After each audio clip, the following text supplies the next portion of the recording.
Bonjour, aujourd'hui il va être question d'autonomie.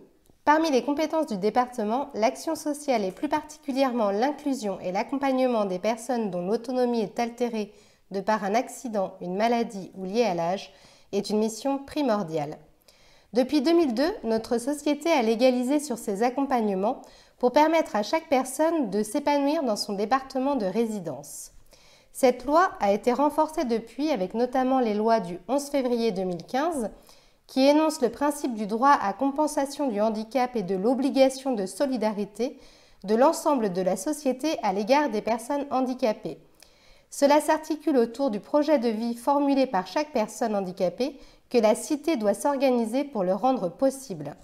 Et la loi du 28 décembre 2015, entrée en vigueur au 1er janvier 2016, qui prévoit le renforcement et l'amélioration de l'accompagnement à domicile, la prévention de la perte d'autonomie, la transparence et la lisibilité des tarifs pratiqués en établissement d'hébergement pour personnes âgées. En Vendée, il faut attendre 2020 pour que le schéma d'autonomie fasse référence à ces textes pour organiser ces actions.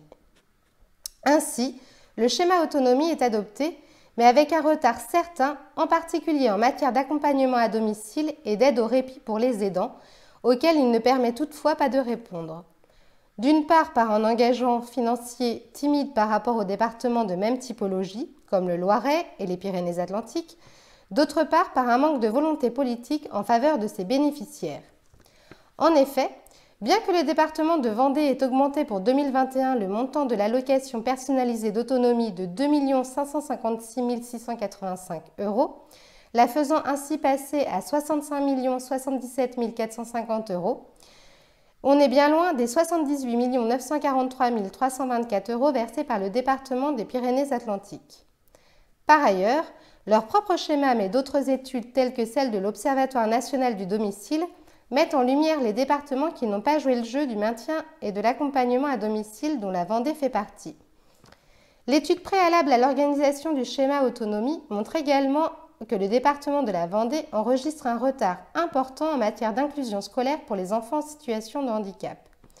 Concernant les structures d'accompagnement aux personnes en situation de handicap, elles sont jugées satisfaisantes en nombre sur l'ensemble de notre territoire. Toutefois, l'étude ne donne pas d'éléments quant au fonctionnement.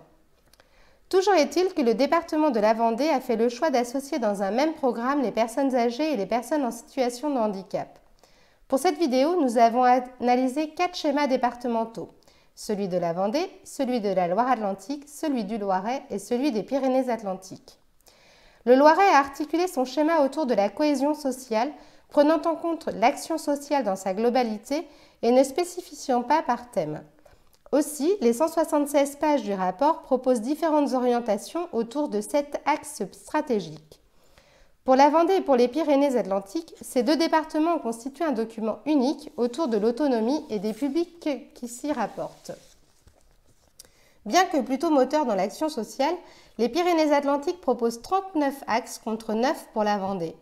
Quant à la Loire-Atlantique, bien placée sur la question de l'autonomie par sa politique en faveur des personnes dites vulnérables, elle a réalisé 2 schémas pour 30 engagements, dont 16 en faveur des personnes en situation de handicap et 14 en faveur des personnes âgées. Elle a également pu décliner le budget en fonction des engagements pris, permettant de les évaluer tant en matière d'offres, mais aussi en matière d'investissement. Ce département ne parle pas d'action, pas d'axe, pas d'orientation, mais bien d'engagement.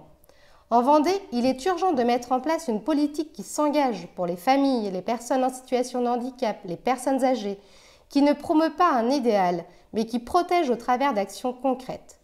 La Vendée a toutes les ressources et l'expertise pour opter vers les orientations solidaires et permettre l'inclusion de tous. Le 20 et 27 juin, votez pour une Vendée solidaire. Merci.